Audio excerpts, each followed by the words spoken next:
Hello everyone, it's another Tuesday on Your View. Welcome to the show. As always, I have the ladies with me. Hello, Obiajulu Ubu, how are you today? Hi, I'm doing I like amazing. the purple thingy. It's a new top, I've not seen this top before. It's really, really... How am I supposed to announce the set? Oh, sorry. A new top. No, Okay, it's a new top. Okay, because I'm seeing it for the first time. This top before. How are you doing? I'm doing great. I'm just taking it one day at a time, doing my meditations, doing my affirmations. Nice. There's a lot that's happening in my space right now. And I'm just trusting God. And I know that this too shall pass. Amen. Oh, okay. How are you doing, Nima? I'm fine. I'm grateful to God for life. Just grateful. We're dealing with a lot of tankers. Yes, you feel cold. You're really cold. Yes. No, the tankers, you know, there's likely to be for scarcity. So the tank farms, our roads have been completely taken over. I couldn't get home yesterday till I had to park my car for someone else to bring it home, and they didn't get home till almost 10 o'clock yesterday with my car in that traffic. So I don't know how to get home today. The roads are completely taken over by tankers, and because of the construction, it's only one lane for everybody coming from Badagry towards Maltu. So I hope that miracles happen, because without miracle, it has defied every human solution, or else you'd see some way will be managed, but it's not. Come to you. We're running out of time. How are you doing? I'm fine. I'm doing amazing. Yeah, I've been away because I haven't been feeling too well. But I'm happy to be back. But also on Saturday, there's the Akada Children's Book Festival. So I'll be there. I'll be doing a book reading. Nice. There'll be my stall. I'll be signing books when you come and buy. But it's also a huge fun event for the kids. They'll get to meet different authors, illustrators, and then there are other fun activities. So please and please bring your children so that they can have wholesome fun. Thank you. Nice. I like that. Wholesome fun. Not just playing, but wholesome fun. Nice. So today is Mr. Brown's birthday. Yeah. He's a year older today. So I wish him all the best, and pray that God's blessings will continue to be I bet with you him. do that thing. What is wrong with you? Today is my husband's Femi. My husband's birthday. Put the flowers inside. What's the flower there? Put the Mr. flowers Brown's inside. birthday. Happy birthday to him. Happy birthday, Mr. God bless Brown. you. And love you very much. Let's go and Chicken. We'll be right back. We're running out of time. Stay with us. I work for you. Hi. Stay tuned. Your View will be right back.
Okay, we're going to start with the nation. 2023, BK rejects Atiku. IPOB leader Kanu is a threat to national security, federal government tells court. APC tackles PDP chieftain over remarks on Tinubu's action plan. EFCC secures final forfeiture of Madukwe's Abuja properties. Flooding. Lagos puts Ikoyi, Lekki VI residents on the alert. Federal government tackles UAE over visa ban, and UBS gross earnings hit 608 billion naira in Q3. Okay, which story are we starting with? Okay, I'll start with Lagos State has yesterday issued a fresh update to all waterfront residents in Ikoyi, Lekki, Victoria Island, as well as the coastal areas of Ekpe and Badagry. And it's saying that they need to be cautious because of the backflow that will be coming from the high tide of in the Lagos Lagoon. The Commissioner of Environment and Water Resources, Mr. Tunji Bello, had explained that this has become necessary because the high tide of the lagoon has made it difficult for like all the rain and storm runoff to drain away. So a lot of them will be stagnated on our major roads and everywhere until the tide on the lagoon recedes and then water can flow. But of course, the usual, we should also be mindful of, filling up our drainages with refuse. Very important. Says the Lagos State government is doing a lot has embarked on massive drainage clearing and construction of new channels as well. Then in Benue State, we have the story of Senator Remi Tinubu. She went to visit the Benue State governor.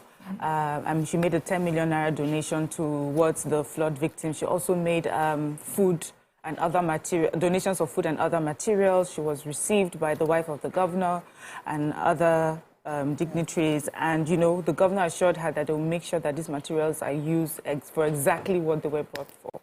Okay, so federal government tackles the UAE over the visa ban. So according to the CBN governor, it says that he expressed displeasure over the UAE's visa ban on Nigerians, and also they are stopping the Emirates airline from flying into the country, saying that this is a huge market for them and it is not necessary that they should, deal with little disagreements. It was sort of implying that what led to the visa ban and all other things is not as we thought, but it was about the unrepatriated airline funds to the UAE, to the Emirates airline and all of those other issues that they're having, saying that it was little disagreement. And the Speaker of the House, this CBN governor, the Minister for Aviation, all implied that these trap funds were grounds for this, but were reasons for that, because the Minister for Aviation was saying it was not strong grounds for them to start to threaten the country like that. And I consider it a finish. Only the DG of the Nigerian National Institute of Policy and Strategic Studies consider it a sea finish. He went emphatically and said, before we are banned, Nigerians should themselves also stop going. Because, the real estate business in Dubai is not, it cannot belittle Nigerians. They're one of the strongest investors in that area. And that so Nigerians themselves should have dignity in themselves and stop going to Dubai themselves. Okay, so the federal government yesterday described IPOB's leader, Nnamdi Kanu, as a threat to national security and a flight risk person. He said that if Kanu is released, as directed by the court on October 13, he could flee the country before the determination of his appeal at the Supreme Court. He went ahead to say that so far he has shown that he's at flight risk and he will likely endanger the people of the Southeast. He's more of a security threat. And when it comes to insecurity, it's more valued compared to human rights. But his lawyer, Mike Uzekume, is countering the application, saying that it amounted to attempt contempt of court, and that the government had complied with the October 13 judgment. It has no valid appeal at the moment in front of the apex court, and so he should be released, that his human rights are being trampled on. And also that when they announced that he was going to be released, there was so much peace in the Southeast. So he's not going to endanger the Southeast. Actually, it will even calm the tension down. I don't know why the court has given that he should be released. Pending when the appeal court is heard, I think he should be granted his fundamental human rights. Because they have a right to appeal, so that's what we want to going on. Okay, so Governor Wike has once again reiterated his vow not to campaign for the flag bearer of the PDP, Atiku Abubakar. He specifically said that it's clear they don't need him for the campaign, therefore they don't need the Rivers people. He was saying this during the inauguration of the Rivers State Campaign Council for candidates within the PDP, who obviously will be running for office next year. So I have seen how people will disrespect a state. I've never seen how people will disrespect a state like Rivers and go and choose those who are enemies of the state without contribution from us. So let's campaign for those who actually respect us, the governorship candidate, the senatorial candidates, and all that. So according to him, he will campaign for the others within the PDP, but he will definitely not campaign for Atiku Abubakar. And he's holding his ground on that. Moving on quickly now to the Punch. U.S. terror alert, Atiku Tinubu, Obi demand security beef up, reject campaign suspension. Contraband-seeking soldiers kill Ogun businessman, mob lynches officer. The Ezani forfeits Abuja mansions, luxury cars to federal government. Over 10,000 Nigerian doctors practicing in the UK, NMA laments. Tanker explosion grounds Lagos-Ibadan expressway, 2 dead. ASU, FG to modify IPPIS in 3 months. External debt rises to $40 billion under Buhari. Floods, Buhari demands action plan, Bayelsa gets donations. Okay, which story are we starting with? Okay, human interest. Okay. Yeah, go ahead. You want to go? No, you go. Okay, so 2 persons were among 3 occupants of a diesel-laden tanker that fell on the long bridge along the Lagos-Ibadan Expressway yesterday died. According to this report, the tanker rammed into the barricade on the road and fell over. The contents spilling, but the head of the tanker falling over the other side, and it immediately went into flames.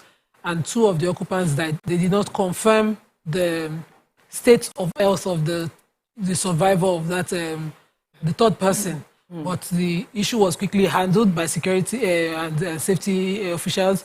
The content that spilled was quickly controlled, but that caused a bit of traffic yesterday and has been put under controlled now, according to the police public relations officer of Ogun State, Abimbola Oyeyemi. Yeah.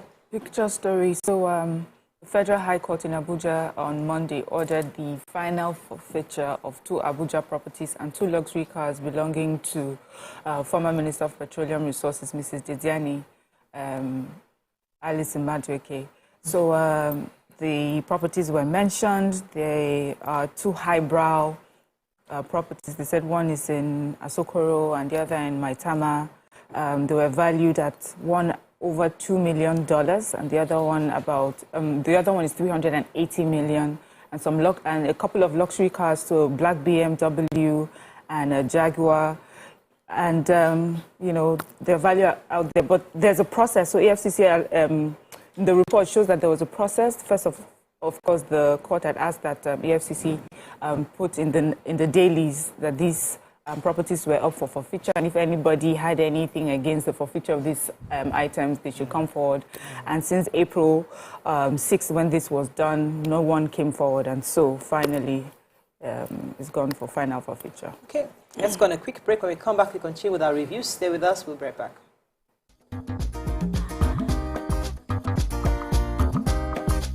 Stay tuned. Your View will be right back.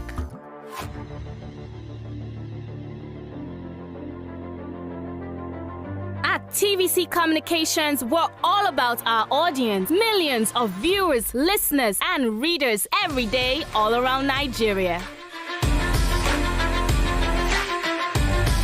Our 2 TV stations are among the most watched in Nigeria.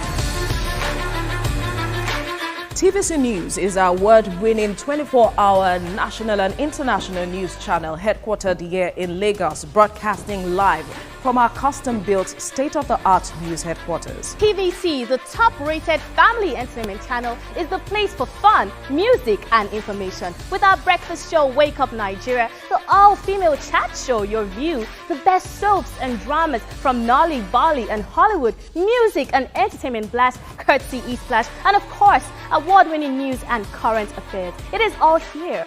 With news bureau and studios around the country and the ability to go live anywhere, anytime, we are first for breaking news in Nigeria. Awarded the NMMA TV Station of the Year, TVC News is the station of choice for news that is first, accurate, balanced, and reliable every time. TVC and TVC News watched by over 4.5 million people in Nigeria every day on terrestrial, DTH, DTT, OTT, and available to viewers in the UK on Sky TV. Watch all of our world-class programs on TV, online, and on our app. TVC and TVC News, the best entertainment and news for Nigeria on TV and online. And when you can't watch us, listen to us. 102.3 Max FM Lagos and 90.9 Max FM Abuja are now ranked among the most listened to radio stations in Nigeria. Now, with over 1.5 million listeners every day, we're the people's favorite radio station. Best hit music, best on-air talent. Max 102.3 hit music for Lagos and Max 90.9 hit music for Abuja. We are your home for that fun, entertainment, and hit music. In Lagos, TVC, our leading family entertainment TV channel, has a 47% market share. But this is just the start of our journey as we plan to add even more services to entertain and inform our ever-growing audience. Thanks for being part of the TVC Communications story.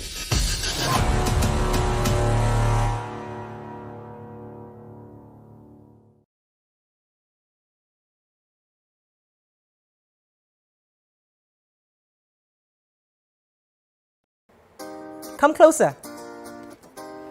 A little bit more. Perfect. I have exciting news for you. You asked for it and you got it. Your favorite breakfast show, Your View, will be going to 2 hours. We're going to have in-depth analysis of the newspaper review and more conversations on the hot topics. The ladies of Your View and I will be stirring up our guests to get in-depth into all the various topics, and you, our viewers, will have the opportunity to call in and share your views. After all, it's Your View. Join us on Your View, 9 a.m. to 11 a.m. for a fantastic conversation. Don't miss it.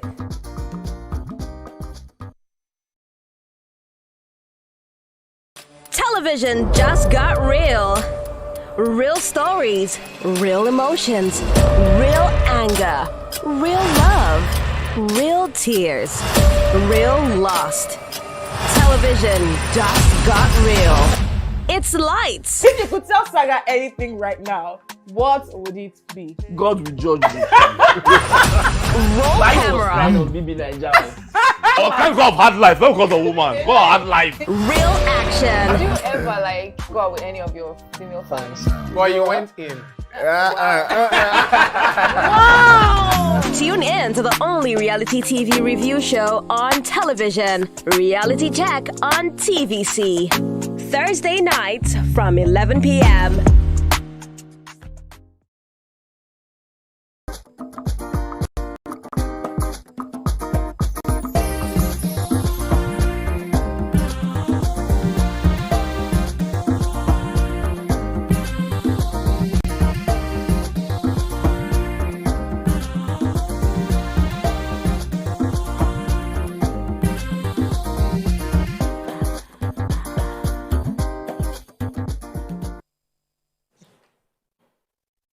Thanks for staying with us.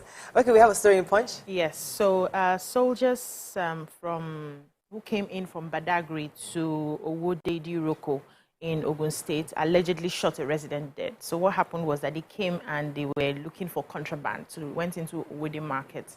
They were opening shops, cutting away with bags of rice. And one of the owners of the shop was trying to appeal to them to take it easy, trying to understand what was happening. Said the residents were even bothered the fact that it was soldiers who came to, take these rice, or searching for contraband instead of customs. They were used to customs coming from time to time, but then they were soldiers. And then he was appealing to them. They ignored him. They were cutting away with the bags of rice. But his younger brother decided to try to stop them, and they shot him in the head on their way out. So residents of the area were very upset. They just caught on a naval officer who was on his own, had no business with what happened, and lynched him to death. Oh, my Lord. So the police has waded into the matter. They said investigations are ongoing. They are going to, find the people who killed the naval officers. They are going to find the soldiers who killed this young, innocent 30-year-old man. And oh, man. Just goodness, this is really sad. Sorry. You self-help thing. I was going to take the story of, that story just threw me off. So the US and the UK missions had sent a terror alert warning their citizens in this country of possible terror attacks, especially in the FCT. So many of us read that message from both US and UK. And on the backdrop of that, many of the spokespersons of all the major political parties running for office are saying that they are requesting that government beefs up their security, saying they're not going to cancel their rallies, that they're not going to stop the plan for all their various rallies across the country, but they're asking that government will beef up security for them. The defense headquarters said that they're on top of the situation, that they are sure that there are no reason to be afraid, that they are on top of it. And we just hope that nothing really bad happens, as two countries have won their citizens. Moving on quickly now to Vanguard. Biafra, why we won't release Kanu, FG tells appeal court. Rivers PDP won't campaign for you, Wike tells Atiku. Nigeria will break up if BBC wins, says Obaseki. Flood, Buhari gives minister 90 days ultimatum to produce preventive plan. Over 10,000 doctors left Nigeria for UK in the last 7 years, says NMA. Rishi Sunak emerges British Prime Minister, warns of economic challenges. Panic as petrol shortage emerges in Lagos. How we prevented flights, says Emefiele. My plan to fix flooding if elected president, says Peter Obi. Okay, which story are we starting with? The Kaduna State chapter of Nigerian Medical Association, while celebrating the what they call it's 2022 Physicians Week, talked about the brain drain happening in the health sector, and it says that Nigerian doctors have been rendered unimportant by successive governments for inadequate attention to the health sector, and they're blaming the government for the exodus of Nigerian doctors to different countries. They also shared some statistics. They said in January 1st, 2022 and September 30, 2022, about 1,307 doctors trained in Nigeria were licensed in the UK. And overall, 10,296 doctors who obtained their degrees in Nigeria currently practice in the UK. This is, a scary phenomenon, of course, and we hope that the government would, play its role in making sure that everything that is needed, proper facilities, well-trained doctors, pay them proper welfare for our doctors and things like that, things that we hear over and over again. And let's just put a stop to the medical tourism. And yeah, we'll see a whole lot of difference. I just feel that the government needs to show its willingness to do the best it can for this sector. Yeah, so, okay, go ahead. Okay, so the Vanguard has a report that, we had a panic yesterday and that people are afraid that there'll be petroleum shortages. The article says that they went around filling stations, especially independent marketers, and most of them did not have products. There were long queues in the ones that had products, and they're starting to sell petrol between 200 naira to 250 naira per litre, depending on wherever you are across the country.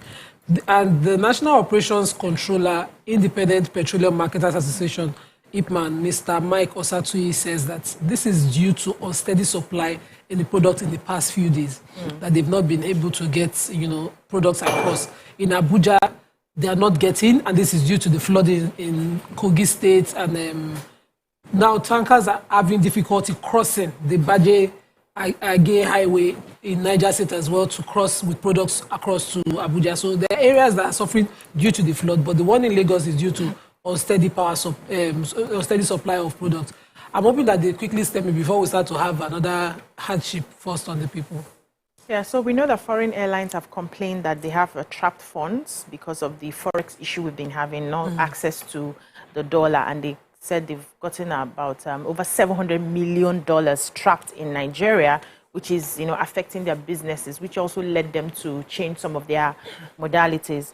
But the central bank governor, Godwin Emefiele, has said that they've tried as much as possible to pay out some funds to them. Because first of all, the International Air Transport Association representative, Mr. Fatokun, said no effort had been made to reduce the backlog, and that only $265 million has been earmarked for the disbursement to the foreign airlines. But Emefiele said that no, we've been having conversations with you guys. We've tried as much as possible to pay something, and he went on to reel out how much they had paid so far. So he said we did 110 million in spot, and the rest 60 days forward. On that day, we allocated to IATA $32 million through UBA. Qatar Airways got 22.8 million through Standard Chartered. Emirates got 19.6 million through Access Bank. British Airways got $5.5 million through GTB. Virgin Atlantic got 4.8 million through Zenith, and so on. And they're still making efforts to see how they can pay back some of the money. He said he doesn't print the dollar. He has been accused that he's always printing naira. He can't even print dollar. So the only way they can get dollar is either they borrow or, there's a transaction in business, and then he's able to pay. And he's appealing to them to understand that recession is all around the world. You must give us a form of understanding to see the struggle we are going through here, and also ensure that you give the Nigerian Air a landing permit so that it relieves you of the burden of having to do the transportation back and forth. We're just trying to see how we can still satisfy them and they satisfy us. All about reciprocity. Nice. So I was going to talk about Rishi Sunak. He's the new Prime Minister, United Kingdom, the first Hindu Was born He's 19. also in Tribune. He's We my haven't- age we have mate. not read Tribune. Oh, sorry. She's excited about. So, after that. being nominated by his Conservative Party MPs, he'll be meeting with King Charles today. And then he was announced yesterday. He was born 1980. Our age mate. Our age mate.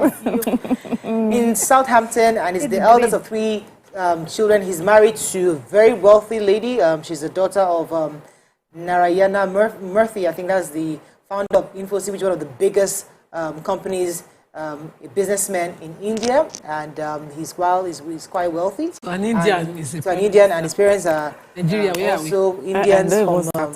They So he said when they told him that when they announced to him, he was really privileged. He said that he's dedicated to public service, and that being elected prime minister is the greatest privilege of his life. The UK is a great country, but there is no doubt we face a profound economic challenge. Just like you just said, it's across the world. Everybody's facing one economic challenge or the other. So he has a lot of work. His work cut out for him. Okay, moving on now to the Nigerian Tribune. Flood gave me prevention plans in 90 days. Buhari directs ministers. Father breaks 8-year-old son's hand for disturbing his sleep. That was a painful story. Government kidnapped driver, 10 passengers in Benue. Smugglers kill customs officer, injure 3 others in Kwara. Over 10,000 Nigerian trained doctors now practicing in UK, says NMA. FG to incorporate Utah's peculiarities into IPPIs within 3 months, says Accountant General, which is great news. Nigeria will break if APC wins. And why I won't campaign for Atiku, says Wike. Okay, which story are we taking? Flood quickly. So the president quickly has directed the Minister for Water Resources, the Minister for Environment and that of Transportation to quickly give him a plan that he must work with over this issue of flood within 90 days. And I'm wondering why now. After that, I mean, so that's the story. I'm thinking like... And he spoke through his Garuba show. All right. After the fact. Can we get it? I mean, he hasn't been reading papers for the past... Just go to... Just read your story, So the Nigerian Association of Women Journalists and the National Human Rights Commission are asking for the arrest and prosecution of a 31-year-old father in Owerri. Some time ago, he had beat his 8... I need to check this date again. It's 8 weeks. 8 weeks, not months. 8-week-old child. And he flogged the child with plastic hanger because the child was crying and disturbing his sleep. The mother said she left him to go and eat herself, and then she heard the baby crying, and she ran back and found that he had beat the child to the point that he broke the arm of this child.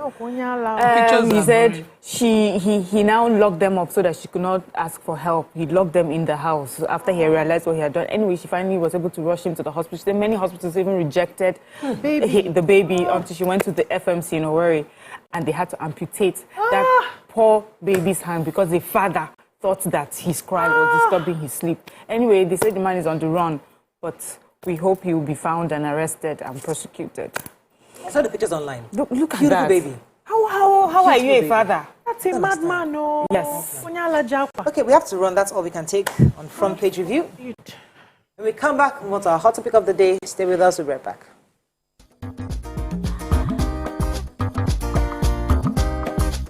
Stay tuned. Your View will be right back.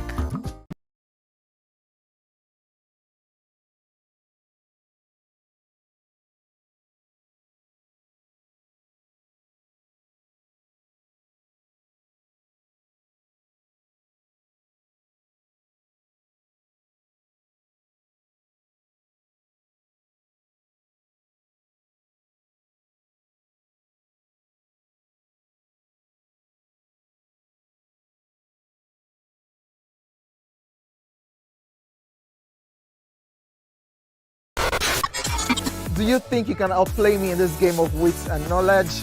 Can you go 7 rounds without flinching? I meant answering 7 questions correctly. How well can you hold your liquor? If you're curious, then join us for the most exciting conversation and games with your favorite celebrities on 7 of 7.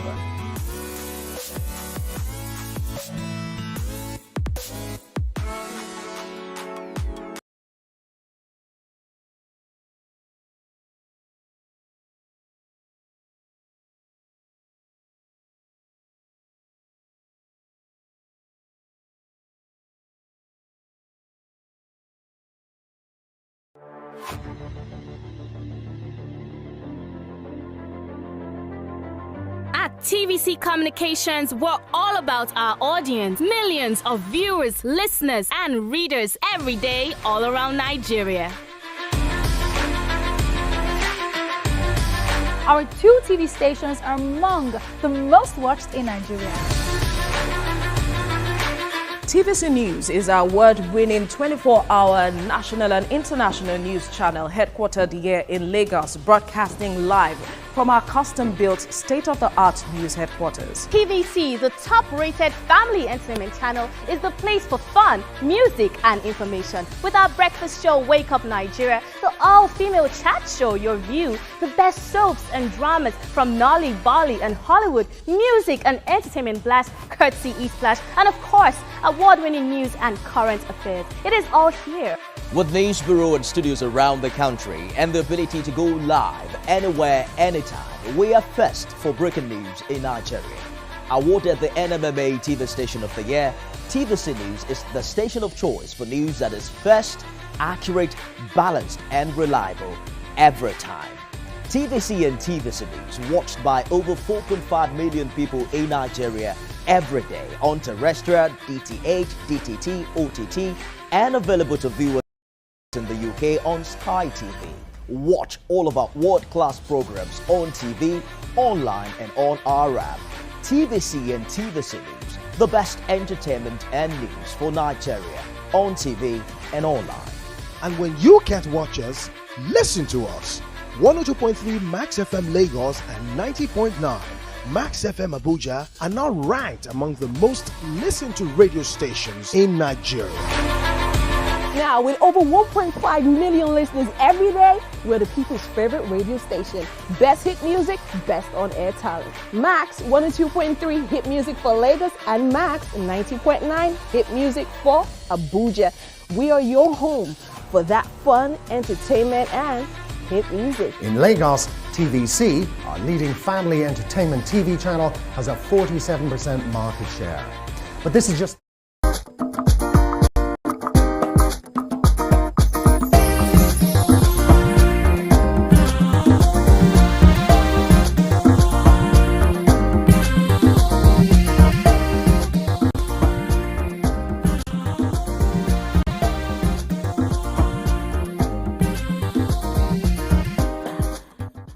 Thanks for staying with us. So before we go to our hot topic, we have a guest on the show. So joining us now is the Group Executive Director, Revolution Plus Property, Mrs. Tolulope Onolaja. Welcome to the show. Good morning. Thank you very much. I'm happy to be here. Yes, yes. So you're such a philanthropy. You give out to people and you built a business. Tell us a bit about Revolution Plus, how you started this business and where you are right now. Okay, Revolution Plus started in the year 2014. So we're actually 8 years old. We're 8 in May this year. Oh, wow. We started just like a joke. We never knew we were going to be here at this time. Started with my husband. He used to be an ex-mortgage banker. He had worked for over a decade in the mortgage industry. And so that was what developed the passion. He went for so many conferences on housing deficit in Nigeria, how the private sector could come in to bridge the gap, you know, that government could not do it all. So that was where he developed that passion, and he felt having his own would make him do a lot of things, a lot of ideas that he had then working in the bank. And so he started, left the bank. I was still working then. I think I joined 2 years later. So I joined in 2016, he started in 2014, and you know, it's just been awesome, you know, seeing your dreams come to reality, you know. And one thing Revolution Plus is about is affordable housing. So I always say it out as well that I think we're just philanthropic in nature. Even the Revolution Plus itself is philanthropic in the sense that a lot of people say, oh, the brand is big. Why do you still sell affordable properties? Why do you still do, instrumental payment plan? You know, you are rich, you have money. Sell Ikoyi properties, and then, you know, we'll tell them that the vision of the brand is not for the rich. So Revolution Plus was not started to help, it's there to help Nigerians who never thought they could own a property, own one. That's our vision. So when we see that Okada rider, that woman selling in the market, own their property, that's our fulfillment. So that's what Revolution Plus is all about. Helping Nigerians, both home and in diaspora, who never thought they could own a home. Right. So tell us about your foundation, Chris Bamidele Onolaja Foundation. And why did you decide to, so you're naturally a philanthropist, like you have mentioned, why did you decide to target specific areas like education, widows and all that? Okay, the Chris Bamidele Onolaja Foundation started on my husband's 45th birthday. That was 3 years ago. We're actually Rotarians. So in Rotary has an area, 7 areas of focus, so that their philanthropic things will be channeled appropriately. So you're not just doing things haphazardly. So we decided to model our foundation the way Rotary modeled theirs. So we decided to have areas we will focus, so that when we're doing our philanthropy, it's going to be focused in areas. So we chose, most of them are chosen after Rotary. So we have basic education and literacy, which covers the schools we build, giving free scholarships and all. And then we have economic, empowerment, which Rotary does. So that covers the areas where we give out grinding machines, sewing machines. And then for me, one day, I think I woke up in a dream and I heard the Spirit of God told me to help the widows. So instead of having to start another foundation, I just submerged it under, my husband's foundation. I said I was going to focus on, the widows. So we decided that every of our birthdays would be an opportunity to celebrate with the needy. So I'm always like, before you give people that have food already, give those, who don't have first then. So we decided to make it a point. So we started with his own 45th birthday. We started with 10 widows that year. Then the next year, I think, was my 40th. We went to 40 widows. So after that, I said, I want to do 1,000 widows. And then the COVID came. And so we had to do a lot of feeding of a lot of people. So we couldn't achieve that 1,000. So we now said, okay, let's break it. So we started doing 150 per quarter. So right now we've done about 4 or 5 quarters. So we've done about 750. Well done. Already. So, but the plan is I want to do 1,000 at once. And I know I'm going to still achieve that. So actually, most of what we do, we just model it the way, Rotary models. So, you know what I found interesting when you say you work with your husband, so many people will tell you, it cannot work, but you're making it work. And so I would like to know it talks about you have other interests. So usually when we hear about philanthropists, you also assume it's either they are multi-billionaires, they have this money stashed somewhere, it's too much, they have to share it anyway, or that they are giving really out of nothing. How would you say this has helped you, maybe as a person, personally, and also as your business, the fact that you also give? Okay, for me, one way to sustain your wealth is by giving. So a lot of people think that when you hoard, you keep. That's how you keep. Then, but Bible says when you keep, it tends to poverty. So for me, as well, I don't think it's when you have everything that you start giving. I'm not the richest person in Nigeria. I'm just a normal Nigerian too, trying to. So I'm just, you can see me sitting, I'm just normal. You understand? So it's not maybe. So, and the giving didn't start. I remember we started this attitude of giving even when we were living in a face house, right in Satellite Town. So I used to tell people, you don't, giving is not when you have plenty. In fact, when you have plenty, it's even tougher because you'll be thinking, I can. But when you are used to giving that 1,000, used to giving that 5,000, it will be difficult to give 50,000. It will be going to give 5 million. Part of you. But when it's not a part of you, you'll be saying, 5 million to give it at. It will look so big. So I used to tell people that it's not until you wait till you have so many. Giving is supposed to be a lifestyle.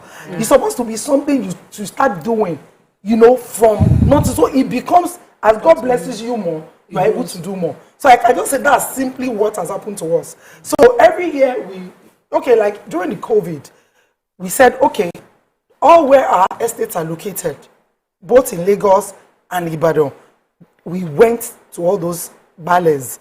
So we went to the Palace Palace, and when they dropped food, you know, bag, I had to do it with one of my friends, packaged it very nicely. There was rice, there was beans, there was gari. In fact, what we gave to one person, they were thinking, is this one for one person? Because I don't know how to give people, if you want to give things, give something presentable, decent and tangible that will make sense, you know. So that thing blew their minds. Like, so every location where Revolution Plus Estate was got food, and you know, people started praying. And honestly, you know, when people were saying, what's going to happen? One of my friends told me that time, people are giving out. You don't know what will become of your business after COVID. Everybody is trying to keep what they have because we don't know. Do you know? It was as if I don't even know what happened. The kind of sales we made after COVID, I was wondering in my mind, and my mind went straight to those giving. I said, probably that food came, you know, the food probably, as people were eating it, that time, they were just saying the person that bought this food, you know, and I saw it in the business. So it has a lot it does. Open floodgates. Let me be tapping inside since you're my former neighbor. Okay, I live in Satellite Town. Okay. And from what you've said over time, I just keep hearing my husband, myself, as in, like, you know, you do things as a couple, you've never, and you give the credit. How many years have you been married? And, you know, what sustains? What's that thing that, you know? That oye. Share. Okay, we've been married. We recently, just, I think 2 weeks ago, we did our wedding anniversary. 18 years wedding anniversary. So we've been married for 18 years. My son is 17. And then I have a daughter that is 15. So I have two. I and my husband are best of friends. So I think one of the things I tell people is, if you marry your friend, because all those lovey-dovey things, all those things don't really keep marriages. It's the friendship, you know, that keeps you people going. And another thing is, you know, when I tell the young people, they will say, that was your time, or I'm wondering what's my time. It's just 18 years ago. You know, so I'm wondering what is. They think we are. Yeah, so they think that we. So then I tell people that marry not for material gain. That shouldn't be your focus. So when I met my husband, then I think he was earning 20K salary. Then he was struggling, as in, I can remember vividly, he had only 2 shirts. Then, you know, when a guy will come and be seeing you, and then you can notice that it's the same thing. Same uniform. You cannot even ask the guy that, Kilo Shele, why are you always coming with these 2 shirts? And I remember the tie. Then, you know, and then, but I saw 2 things I saw, you know, that got me attracted. And I said I was going to follow this guy. I saw a very selfless person, like very selfless. So in my mind, I said, if this person has a lot, he will give. This one will give. And honestly, that judgment was 100%. Well done. You know, there was a particular day, he got me my first job. So I met him when I just come back to Lagos after my service here. So we met just in Ikeja here, in my auntie's shop. And then we started talking, and one thing led to the other. I said, where do you work? And he got me the job. So he took me to Ikeja under bridge, that bend down select. He said, you need to start work. You don't have clothing for office. And so he took me bend down select. You know those ones that they put light under that makes it look a bit nice. You know, guys. All of us, but And he spent 18,000. And me here, I know his salary was 20K. So in my mind, I was wondering. I said, why is this guy spending 18K? So when we left, I said, you spent 18K just now. So how are you going to go to work and all? So he said, they give them commissions when they sell telephone lines. So he made some sales, and so he's going to get commission. So that got me. And I just made up my mind. I said, this is the man I will follow. You were you know. Okay, fantastic. We love stories. But before I let you go, you're right now still in Leicester. You're students in Leicester right now. Yes. And you're trying to improve yourself with all you have. You're still improving yourself. Tell us a bit about that before we wrap up. Okay, I'm someone who likes to read. If you look at my profile, I have a lot of, these are like my 3rd masters, actually. So I like improving myself. Please tell us, the first one is? The first one is University of Calabar, MBA. Then the second one is mini MBA, University of Chicago, Queenland School of Business.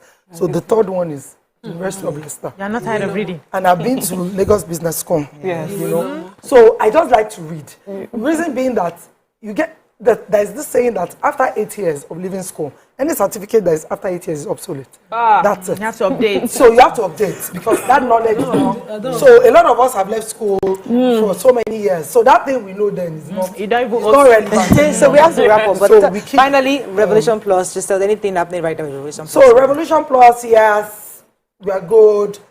Hot and seasoning. We have some new estates we just launched on Saturday that I was dancing. You know, in the video, I was dancing, cough, you know, with my husband. So we just launched one recent estate in Ikoyi. It's called the Amazon, going for 2.5 million, all fees inclusive. And another one we launched on Saturday to call the Legend Smart City. Is currently going for 16 million. Every estate in that axis is going 25 million. But we are doing a promo. Just like I said, we like to help encourage. That's our vision, our purpose. So that's just fantastic. Regards to your husband. Thank you very much. Thank you. That's all we can take on this segment. When we come back, move on to our other topics. Stay with us. We'll be right back.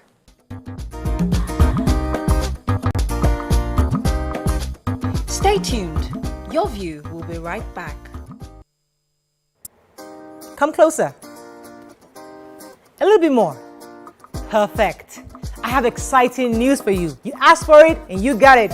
Your favorite breakfast show, Your View, will be going to 2 hours. We're going to have in-depth analysis of the newspaper review and more conversations on the hot topics. The ladies of Your View and I will be stirring up our guests to get in-depth into all the various topics, and you, our viewers, will have the opportunity to call in and share your views. After all, it's Your View. Join us on Your View, 9 a.m. to 11 a.m. for a fantastic conversation. Don't miss it.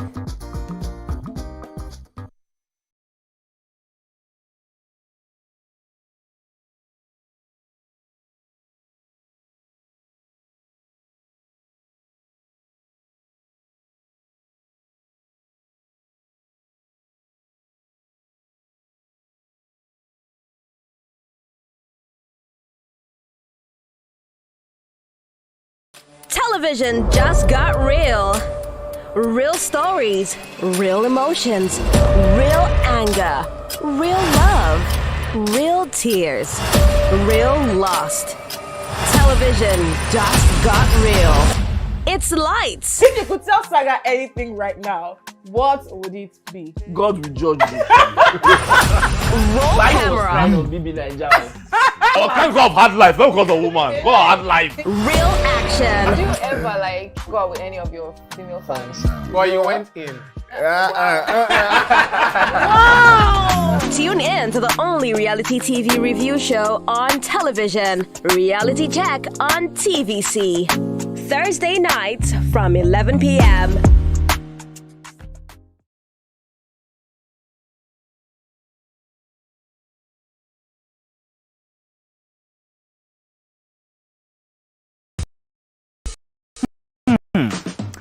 Have you ever wondered what happens behind the curtains of a man's mind?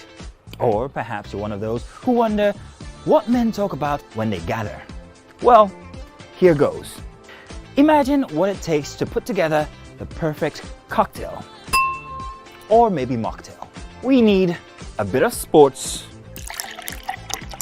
a sprinkling of current affairs, some very deep topical issues, and last but not the least, a healthy dose of grumbling of those we love to hate. And yes, you guessed it, women.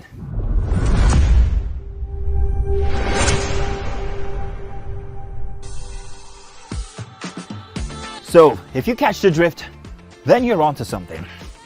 We will provide you with the right insights into most of your curiosities, right here within this beautiful cocktail we call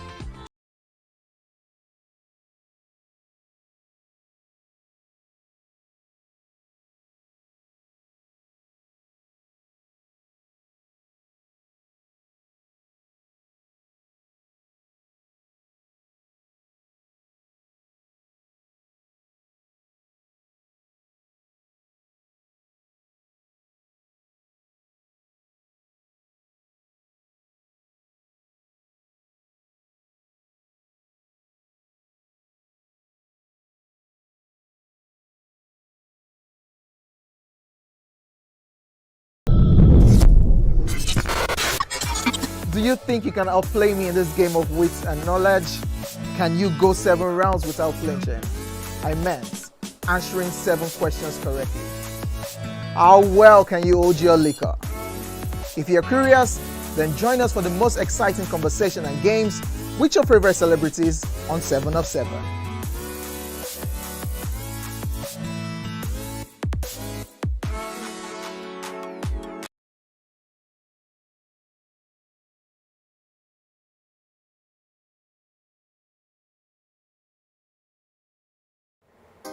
Come closer. A little bit more. Perfect. I have exciting news for you. You asked for it and you got it. Your favorite breakfast show, Your View, will be going to 2 hours. We're going to have in-depth analysis of the newspaper review and more conversations on the hot topics. The ladies of Your View and I will be stirring up our guests to get in-depth into all the various topics, and you, our viewers, will have the opportunity to call in and share your views. After all, it's your view. Join us on Your View, 9 a.m. to 11 a.m. for a fantastic conversation. Don't miss it.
Thanks for staying with us. On this segment, we'll be discussing one of the most important issues today, flood. The governor is watching. Flooding that has been ravaging many states in Nigeria. In fact, it seems to be the worst happened in many years.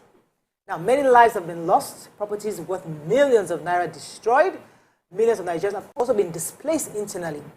Joining us on the show now is a renowned civil engineer, who is also the special advisor, or the permanent secretary, actually, the Ministry of Environment, Mr. Nuruddin Olalekon. Welcome to the show, sir. Good morning, thank you. So we've been monitoring the floods across the country, and we're going to be talking to NEMA and other people within the federal government. But you are in Lagos, and we just recently got another alert, a warning, saying that we should be expecting flood in the Victoria, Ikoyi, Lekki area. I saw that yesterday in the papers. And also, we saw recently that Kara Bridge has been flooded. Kara area where they sell the animal cows been flooded, and we're expecting more floods. That's what they told us. Now we brought you here to come and give us clarity. When are the floods coming? Are they here? And what should we do? Thank you very much. Let me first interpret that alert. Okay. We're not saying expect. Okay. We're saying be prepared. Okay. What's the difference? There's a difference. Now, projections, because we can't control nature, when it will happen. We can't predetermine the volume. We only project it. Okay. Now, from the data we have, compared to previous years, we're fine. Okay. You might see water at Kara is an annual event. Kara gets flooded in October. Yes. But we never climbed the bridge. But there was a year, 10, 12 years ago, then the water climbed that decompiled. That was a one-off. But Kara area is a floodplain. Water being there is natural, but it is its natural habitat. Okay. We are the ones that went to invade its space, and we didn't provide for that invasion. So, but from our own data, from our gauges, and from volume, the data we have from the Ogunshiro Development Authority, in terms of the water passing through the dam, we're fine. Our gauge said that, well, we're still below the flood alert level. But we know that nature surprises, climate change is not predeterminable. We're saying, in case you see anything, be on the lookout. In case, because life is the most important thing. Yeah. We're not saying there's going to be flooding, but in case that indicator comes, we don't want to be found to over-relaxed. Okay. That's why we're just being alert. We're just being prepared. All right. That's what we're doing. So for me, it would be, what are the indicators I, as a resident just moving around, would see and would make me take caution? And two, what am I supposed to do so I'm not caught up? If there's a flood, what we found out, a lot of people caught up in floods in their homes. What am I supposed to do before it finally hits? Where am I supposed to go? Where am I supposed to carry my load? Thank you. Well, number one, government cannot provide accommodation for everybody that could be affected. That's why we're giving this early warning that make enough arrangements for alternative accommodation in case it happens. Yeah. It will not likely happen. Yeah, but I am near certain about that. But as an engineer, you give them for probabilities. Yeah. But from data at our disposal, it might not happen. As I'm talking to you now, the dam has reduced the volume of flow coming out of it. Okay. They're holding back a lot of the water Okay. the dam is receiving. Every day, the volume discharge is reducing. Okay. Now, my stages in the lagoon are going down as well, showing that, yes, like over the time, October has been the peak, and the peak is going down into early November. Okay. But if it happens, I mean, God can surprise us. Yay. So, and that thing happens. We're saying that we're not caught unawares, and we're saying make alternative arrangements. But in case of an emergency, government is prepared for emergencies. No, that's the issue of LASEMA and NEMA and all the other agencies for emergency. I know that LASEMA has, Lagos has some accommodation that are there that have been using over the time, but they cannot take everybody that will be affected. So we've made some minimal arrangements for all this. So how prepared was government concerning this Okoba area? Because I know that every year, Okoba is Agege, and that's Lagos State. Before I hear Zogun now, it's Lagos State, I need to be sure.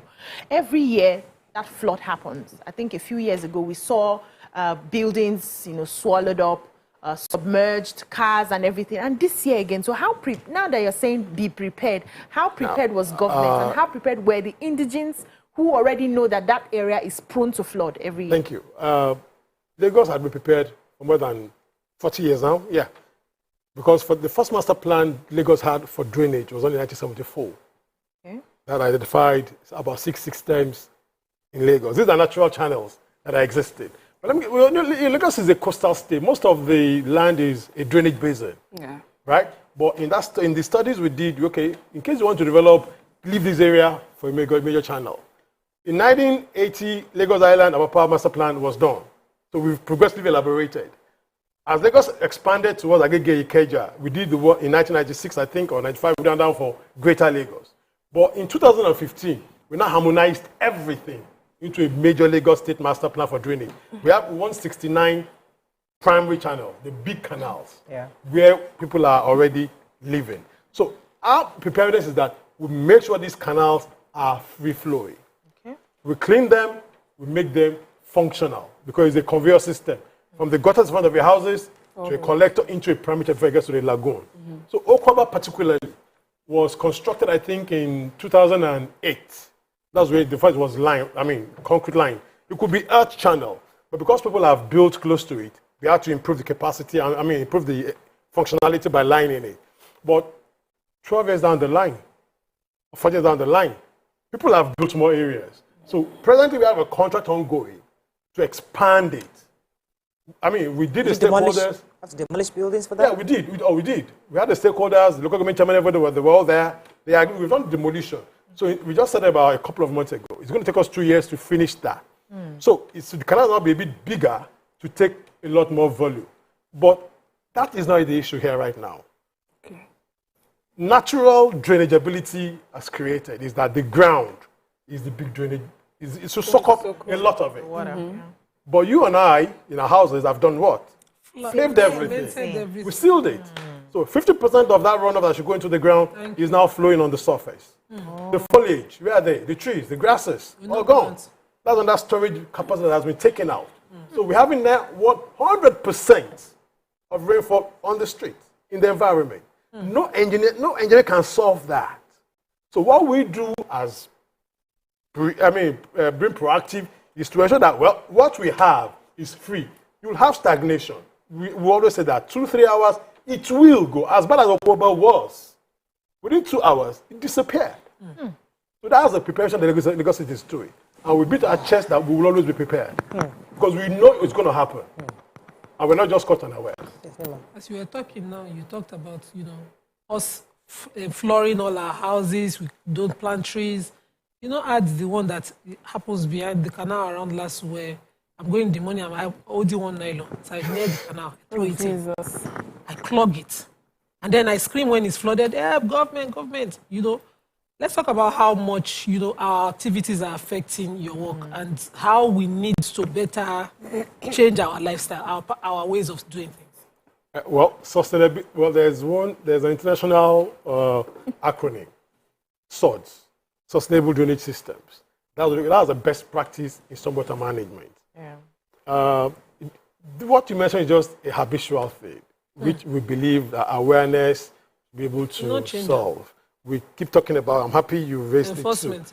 It too. Enforcement, when you have over 20 million people in Lagos and you have to not enforce everything, it's a big challenge. Moral suasion and a personal conviction to change. If we all know that there's a problem, why do we want to keep doing the same thing and expect a different result when we're not a class of people that we don't want to be?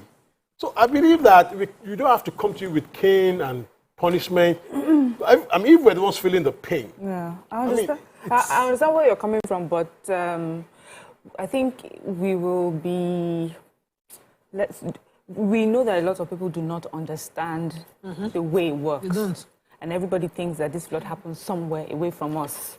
And many people do not see the direct impact that their lifestyle has on, how the flood emerges. And so I feel that it's important that apart from constantly keeping people aware, enlightening them, and we need to also find ways to punish people. We have to. So what are those measures that have been put in place to deter people from, going ahead and... I'll let you answer that after this break. Thank you. Stay with us. We'll be back.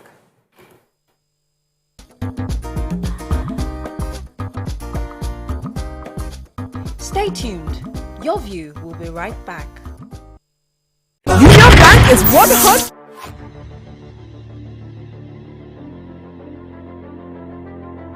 At TVC Communications, we're all about our audience. Millions of viewers, listeners, and readers every day all around Nigeria. Our 2 TV stations are among the most watched in Nigeria.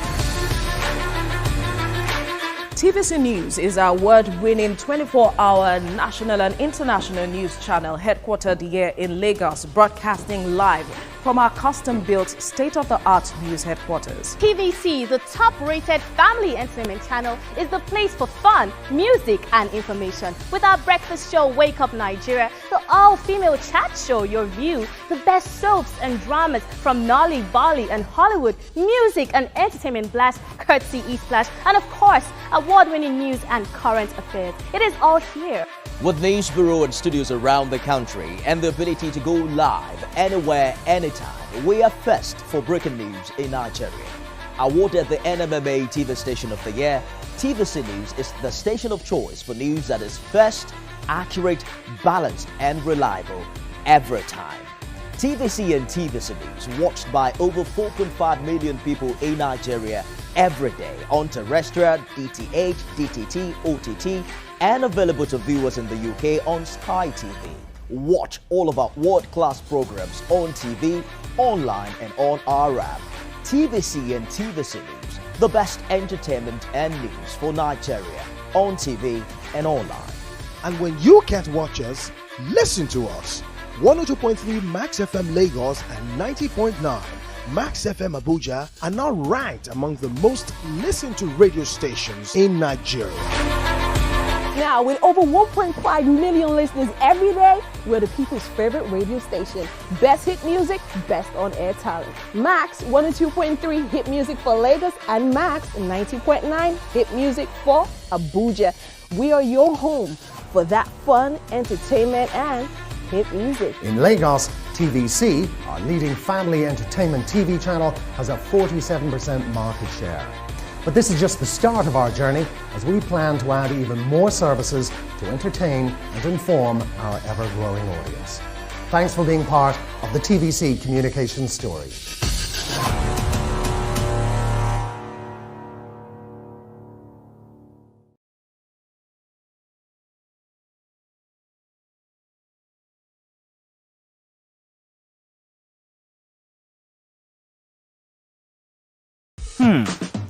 So, have you ever wondered what happens behind the curtains of a man's mind? Or perhaps you're one of those who wonder what men talk about when they gather. Well, here goes. Imagine what it takes to put together the perfect cocktail. Or maybe mocktail. We need a bit of sports, a sprinkling of current affairs, some very deep topical issues,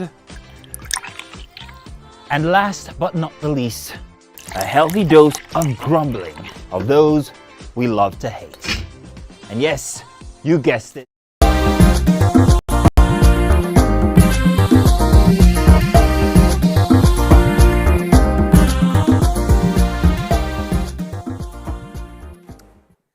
Thanks for staying with us. We're still discussing floods in Lagos. Let me come to you, sir, because many... Okay, oh yeah, I'm so sorry, absolutely. Okay, now, please. well, it's not as if we're not enforcing this negative environmental practice of dumping refuse on the street. Loma and the ministry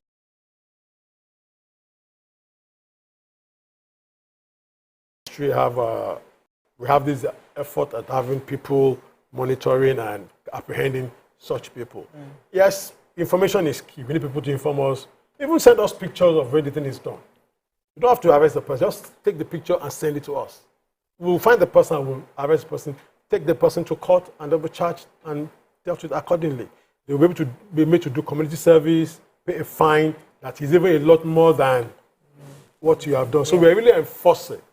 But we need to maybe ramp it up because of the intensity and of what is being done. But yeah, enforcement is out there. Is that a question? Yeah. Okay, so I was going to say, many countries around the world, they have one kind of natural disaster that they're dealing with. Their countries dealing with hurricanes, to all sorts. And they somewhat know how to handle it because they're used to it. They know, people are aware that this hurricane is coming and they board up and do stuff. Can we begin some kind of a campaign where the local government will be engaged to begin to talk to the communities? Because yes, as you said, it's a coastal area. Flooding is likely to happen whether we like it or not. It should become a norm within Lagos, the way we know, okay, when doing this month of XYZ, ABC months, this is what we need to do, and give us modalities on what to do. Move to your friend's house, buy up food, do this, remove the electricity, something. There's got to be a document that you pass around, or a flyer that people are seeing and know that, okay, when floods are coming, this is our modus operandi. That is normal. You've just, in a nutshell, explained what we've been doing. The flood alert is to make you prepared that it might come. But they don't know what to do. How alert is this flood alert? How they don't know. They say they're doing alert, but they don't know what. Yes, that's all. But they don't know what to do. You see, they don't know what to do. Yeah. Survival is a natural thing. Yeah. So until they see the water, they won't do anything. That's what I'm saying. Not until you see the water. Government had come out to say this could happen. If it doesn't happen, whatever you have prepared will go to waste. You consume the resources. But please make the preparation. Like you said, abroad, they will board up, make alternative arrangement, they start moving, they relocate, stay in one stadium for the time the event will pass, and they come back, or they go to a bunker. This is... Have you prepared the stadium for us? Have you gone to testing? I don't go to the stadium. Say, okay, oh, you are ready for you just in case. So open it for us. So we, like I said, Lasema has arrangement for emergency response. But we don't know. My job is just to give the alert that this is possible. So Boy Scout is just the thing here. Be prepared. That's government's job. Yeah. That's it. Let me take this call. I'll come to you guys. Joy from Lekki. Good morning, Joy. Are you there? Good morning. You're live. Go ahead, please. Okay. For these he's talking about the flood alert. I don't think enough is being done. Now, this natural whatever that we know is going to happen. But what is being done? Are they doing enough community engagement? Which I don't see them doing. We can rely on TV. But please, a country like Nigeria, enough people don't even want to see that. I used to work in a radio station, and I know for one that we don't get enough of this from the government. So to me, the government is not doing enough. They need to do a lot of community engagement. Do they go to the market to tell people? Do they go to landlord association to tell people, and what are they even promising these people? You want to remove them from where they are living, but are you promising them anything? Now, these are natural tragedies, but what are you doing? What are you doing to these people? What are you doing to help them? And more people don't even know what to do. And people don't even know about it. How many people on TV set? So I think. Thank you, Joy. So that's the thing. You say you're doing a lot, but Nigerians don't see it. So there's got to be another way we do it. To let them know that, listen, this is what government is doing. How can we do that? Everybody might not know what we're doing because you don't live in such areas. Lagos has an office called the Resilience Office. Lagos Resilience Office. They bring together all agencies that has to do with some form of emergency or the other. Okay. Resilience is that you don't have a negative impact on your sustainable existence. Now we go to these communities. We engage them. Because sustainability is that when government does something, people own it. We're not coming to top bottom tell you what we need you to do. We need to talk to you that we're going to do this thing. It's going to affect you in this way. It goes beyond just providing the infrastructure that you are in a low-lying area where we talk you need to do this. So we would come publicly to tell somebody in Agege, what if anybody in Agboyi. We'll go to Agboyi and talk to those in Agboyi directly. We'll go to Alagbole, talk to them in Alagbole directly. So it might not be, it can be assumed that we're going to do, but we are talking to individual, catchments directly and particularly. So would you say it's the stubbornness of Nigerians that keep them there even after they know that they're supposed to move? Well, I don't think it's a peculiar thing here. When you say people should relocate, we found that people internationally will, when there's even bushfire burning, they will tell them to relocate. They'll still go down, they'll still be caught on their way. So it's a human thing. I won't say it's a Nigerian thing. It's a human thing that when you see the disaster, you think you're immune. But we will keep creating the awareness. That's why you always have an emergency response when it is required. Government will keep talking to you, engaging you, educating you. Yes, I've taken away something from here today, flyers. Even if you're not concerned, maybe you have a sister or a brother or a relative in that place. I saw this thing, it affects you. What are you thinking about? Somebody, maybe if it's coming from government, it's coming from a fellow citizen, you will listen. So, we need to look at other alternatives of reaching out to the people, and we're really learning. That's why we're engaging. I'll take a question after the break. We have to go from that break. Stay with us, we'll be right back.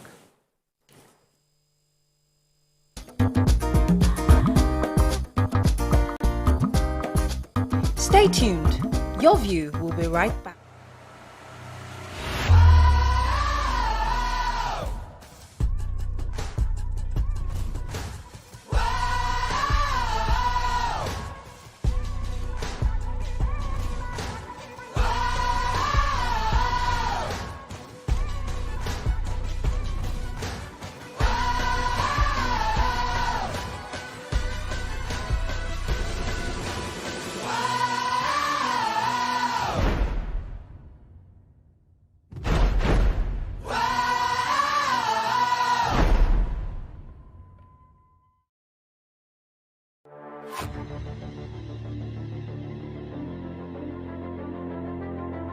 At TVC Communications, we're all about our audience. Millions of viewers, listeners, and readers every day all around Nigeria.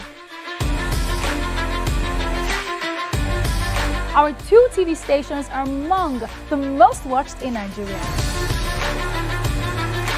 TVC News is our award-winning 24-hour national and international news channel headquartered here in Lagos, broadcasting live from our custom-built state-of-the-art news headquarters. TVC, the top-rated family entertainment channel, is the place for fun, music, and information. With our breakfast show, Wake Up Nigeria, the all-female chat show, Your View, the best soaps and dramas from Nolly, Bali, and Hollywood, music and entertainment blast, courtesy eSplash, and of course, award-winning news and current affairs. It is all here.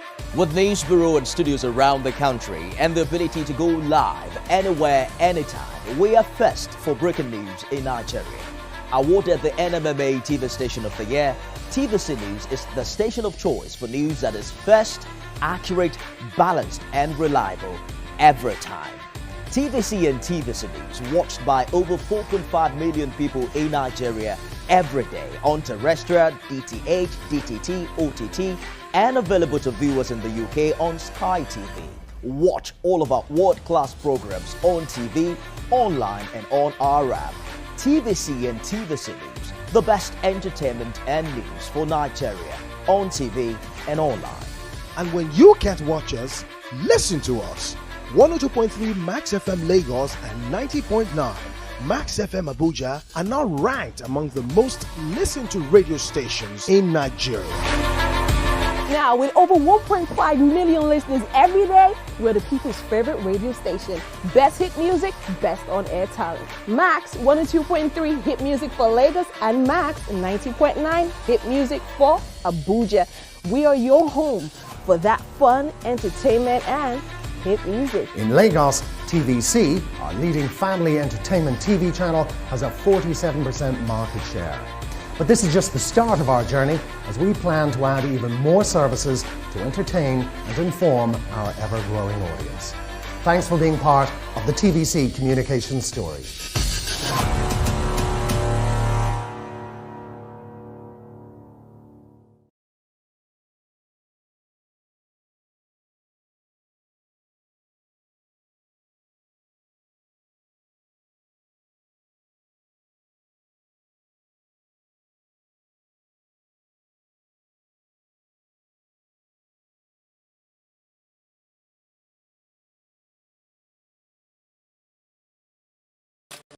Television just got real.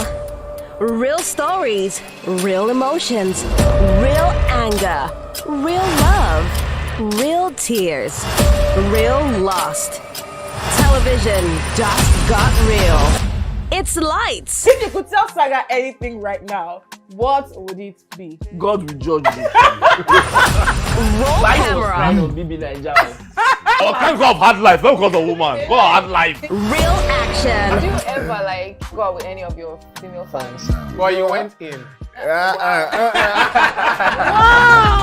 Tune in to the only reality TV review show on television, Reality Check on TVC. Thursday nights from 11 p.m.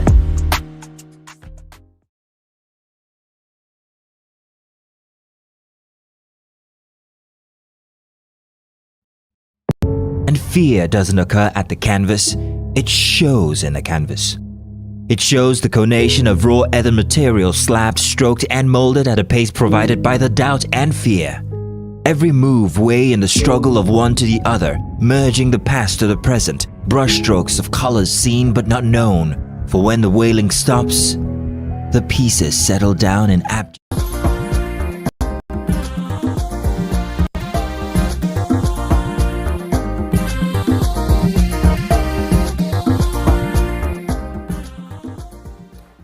Thanks for staying with us. We're still discussing flooding. Yes, Nima had a question for the break. Go ahead. Yes, so I was thinking, because I saw the video from the Okoba flooding. There was a particular story building just by beside the canal. And he was halfway gone. And I was wondering, did whoever approved that building, and even if it's already approved, can it not be taken out? Because that person is at a risk of losing lives. Yeah. It just might, and the building is still there, it had occupants. Can they do something? Can you demolish? Now, go back to the video. When you look at that building, you'll see two walls. These are those two walls. Those are the wing walls of a culvert. Even those walls are higher than the man's deck. You see, there is an infrastructure project by government that is a DATO that should have determined the level of his own development. But he has now gone below that. Maybe he built a long time ago. Well, possibly. And he didn't take the necessary approval. So I can tell you for free that building has no approval. Because nobody will approve in a wetland. So let me pause you for a second, because that's one of the issues we have. There are buildings in this state that are up without approval. Exactly.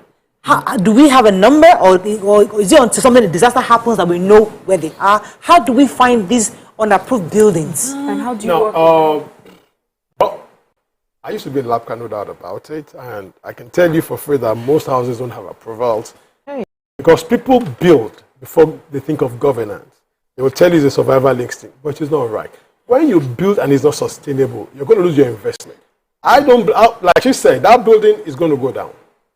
Because rather than you embarrassing and putting people's lives at risk, let's take down the money. But no money is worth anybody's life. Yeah. So, I mean, when I see such illegality, it comes down. That's a failure of local government, because when that building was going on, somebody within the local government, that's the closest people to the governor would never know that. But it's the person who is closest to the people that would know it. Mr. Somebody is building house here. Do you have approval? But that was the job of the local government. I recall when I was in Labka too, we had what we call this whistleblower thing. Local government, yes, but we need the people, like it happens all over the world. Even if you're doing something, those Yachali people, they will just call the police. Something is happening here, I don't know, either right or wrongly, but there's something new that's happening. You inform the authority. Let us come and find out what is happening. But really and truly, we need information for us to really act. Because we don't have the eye to see everywhere, but people are all over the place. So if you see anything new, rightly or wrongly, you are not sure, just ask government. I'm seeing this thing developing. Please, what is the state of us? Whatever is happening around is going to affect you. They will say it's Beboru. You are doing Beboru. Beboru for survival, I don't is a negative thing. But you yourself might not even know that the land is not approved. My sister, there was one place I know that we went to go and report something in the area. I think I'll give you guys that story before. The chief reporter, the woman, the one that was chief reporter, something happened, she now died. Everybody that they were quick, keep quiet. They were asked, just keep quiet. So that's Nigeria for you. Yeah. But let me ask, what is government's, at least Lagos State government's response to those people who have been, flooded? Displaced. And is there any palliative program ongoing that would just help alleviate their suffering? Well, in Lagos right now, I don't think we have any flooding situation right now. Because what we have is flash flooding. Okay. Like the Okoba is always flash flood. I mean, Third Mainland Bridge used to flood for like 2-3 years. So we are always trying to resolve issues. By the time we finish the Okoba Canal, the issue will be sorted and put to rest. So right now, we are ready for the emergencies. Yes, I can tell you that. While we're equally proactively providing for it not to fester. Right. Let me take this call from Hassan. Hassan, we're holding. Good morning, Hassan. Are you there? Good morning. You're live. Go ahead, please.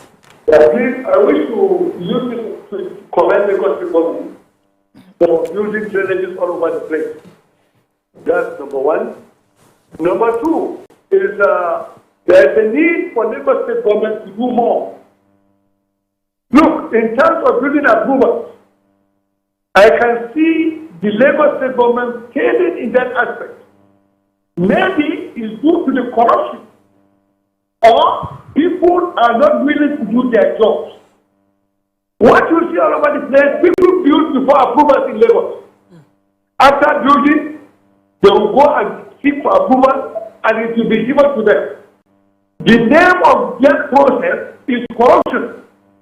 And why people are doing that is because people in physical planning are ever ready to compromise via corruption. So this issue of corruption is there, and there should be much more human resource on the part of Lagos State government to enforce it. You pay 3 layers in Lagos State. You pay state, you pay physical planning, you pay local government. All of them are failing in this aspect. Good morning. Thank you, Hassan. I wanted to take tweet. Okay. Gabriel Akinyomi says that the current drainage system in Lagos is not sustainable because it is, he said, it's open drainage, and that's where people, you can't prevent people clogging the drainages. What do you have to say? And okay, let me give you a scenario.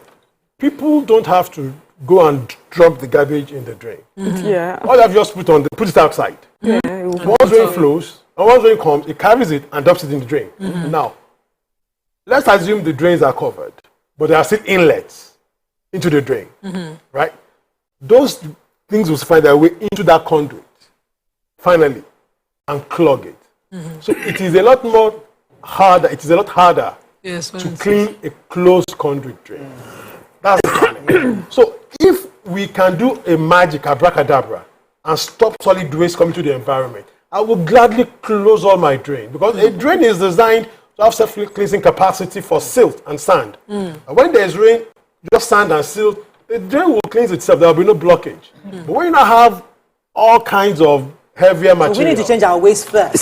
Once we change that, I can close the drain if I don't have solid waste in the environment. It will be easy. So there's another one. Detu Meninu says most of the canals are abandoned projects. The Ahmadiyya Ijayi is one of them. The government representative is not doing enough at all. That's not true. I'm talking that person about the Obadiah project. Where Obadiah goes, Obadiah. It's a new project, an ongoing construction that we're doing. I think we started early this year, and we're still working. The contractor has going to maybe like 70%. And we're paying the next tranche for him to continue. It's downstream. Okay, this really happened on our Abeokuta Express Road sometime during the year. Yes, that is the rest because the Federal Ministry of Works are doing that Abeokuta Express Road. Yes. They've done the cover. We are now doing the downstream to take the water away. So we have not abandoned it. It's still very much alive. Yeah, sure.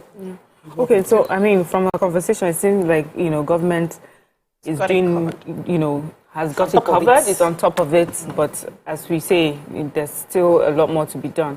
But because of what's happening across Nigeria, Kogi State, Bayelsa, Anambra, and for many of us in Lagos, we're thinking, are we going to be one day on canoes doing video and saying, look at us, so see where we are?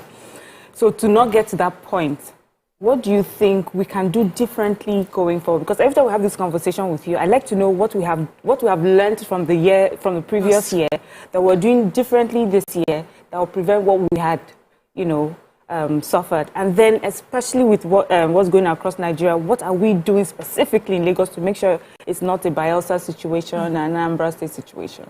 Well, in Lagos, we know that we're a coastal state, and we've been prepared. That's why, like I said, since early 70s, we've been having several master plans to dimension what Lagos looks like and what we need to provide. I'll give an example. Right now, we're doing an understudy.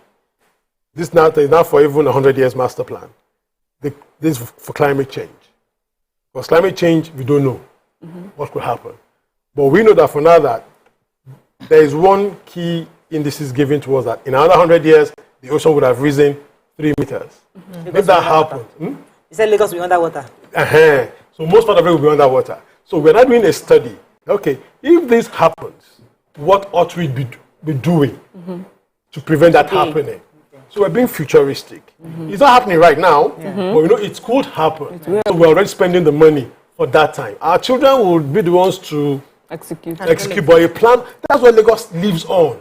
We spend so much money on plans, futuristic plans. So something governments now come to implement. So 74 master plan was done. We've done the 2015 master plan. We're doing second collectors master plan because rain will happen. The land is fixed. Our condition is fixed, but we can play with it. That balance must just be maintained. So I can assure you that with the level of interaction, we're not just local. We talk to the federal government agencies, NIMET, NISA. When they do their prediction, we do a downscaling in Lagos. So come and tell us how it affects Lagos. We're not just listening to you at the federal level. Come and tell Lagos how it affects us. After the rain, we're going to do a review. Okay, you projected this. This is what has happened. What is the correlation? So these are things we do. Anytime they decide from the dam, we get the data. So we're really not working from the rule of the thumb. We're actually data-based. So plans are there to really make us I think that's all we can take on this. Thank you very much for coming. I just hope that you would help us and get the local government involved because they are the closest to the people and we should be hearing this drum from them. All we have mayors here, we have the chairman local Koshafe local government. These are people that should be going on every day, house to house. Guys, what are you doing? Ketu is going to be flooded. What are the markets clean? That's what we need to see that. When we see that, then we know you're working. But if we don't see the people close to us doing that, we feel that government is not doing anything. Yeah. That's what that lady said. They're not doing it. But there's so much government is doing. But because the local government has been somewhat ineffective, we've not been seeing it. But we hope things can be done differently going forward. That is all we can take on this segment. When we come back, we bring in our next guest. Stay with us. We'll be right back.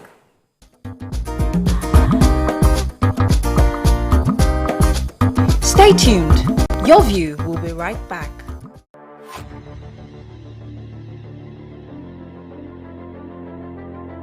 At TVC Communications, we're all about our audience. Millions of viewers, listeners, and readers every day all around Nigeria. Our 2 TV stations are among the most watched in Nigeria. TVC News is our award-winning 24-hour national and international news channel headquartered here in Lagos, broadcasting live from our custom-built state-of-the-art news headquarters. TVC, the top-rated family entertainment channel, is the place for fun, music, and information. With our breakfast show, Wake Up Nigeria, the all-female chat show, Your View, the best soaps and dramas from Nolly, Bali, and Hollywood, music and entertainment blast, courtesy E-Splash, and of course, award-winning news and current affairs. It is all here. With news bureau and studios around the country and the ability to go live anywhere, anytime, we are first for breaking news in Nigeria. Awarded the NMMA TV Station of the Year, TVC News is the station of choice for news that is first, accurate, balanced, and reliable every time. TVC and TVC News watched by over 4.5 million people in Nigeria every day on terrestrial, DTH, DTT, OTT, and available to viewers in the UK on Sky TV. Watch all of our world-class programs on TV, online, and on our app. TVC and TVC News, the best entertainment and news for Nigeria on TV and online. And when you can't watch us, listen to us. 102.3 Max FM Lagos and 90.9 Max FM Abuja are now ranked among the most listened to radio stations in Nigeria. Now, with over 1.5 million listeners every day, we're the people's favorite radio station. Best hit music, best on-air talent. Max 102.3 hit music for Lagos and Max 90.9 hit music for Abuja. We are your home for that fun, entertainment, and hit music. In Lagos, TVC, our leading family entertainment TV channel, has a 47% market share. But this is just the start of our journey, as we plan to add even more services to entertain and inform our ever-growing audience. Thanks for being part of the TVC communications story.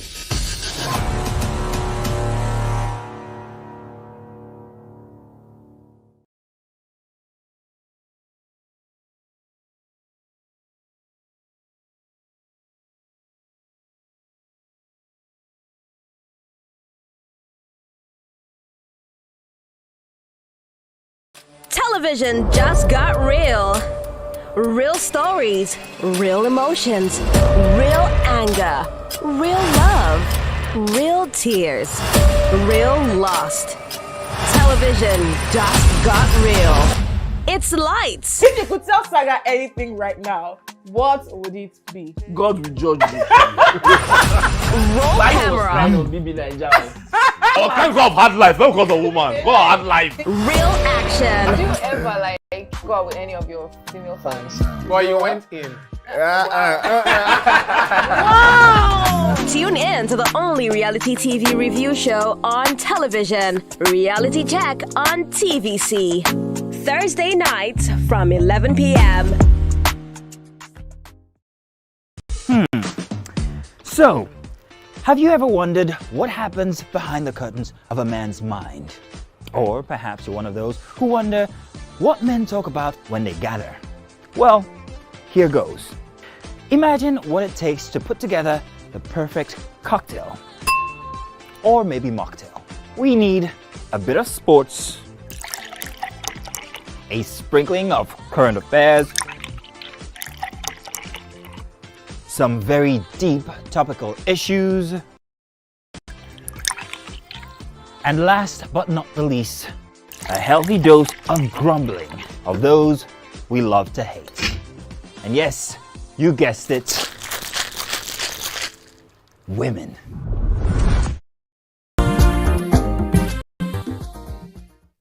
Thanks for staying with us. So aside from my husband's birthday, today is also World Spina Bifida and Hydrocephalus Day, October 25th. Globally, it's celebrated. The day is used to raise awareness and understanding of spina bifida and the hydrocephalus condition, as well as to promote rights of persons with these two conditions.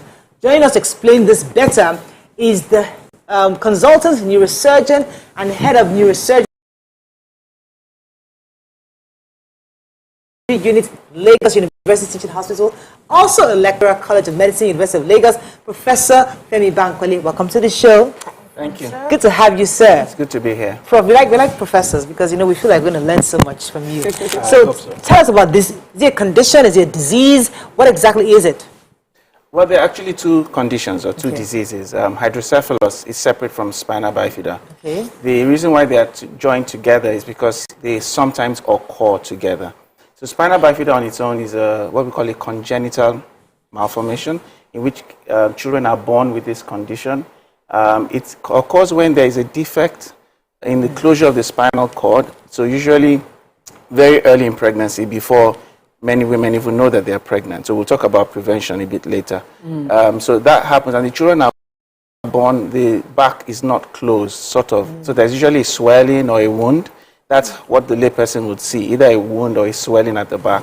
And then those children, when they're born like that, it affects the nerves and the body functions below the level for which the condition occurs. So it can occur anywhere on the back, really, mostly in the lower back, what we call the lumbar region or the lumbosacral region. So those are the most common areas.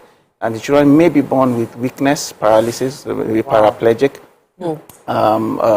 They may also have deformities of their foot and also difficulties controlling their bowel and bladder. So it's a serious condition, really.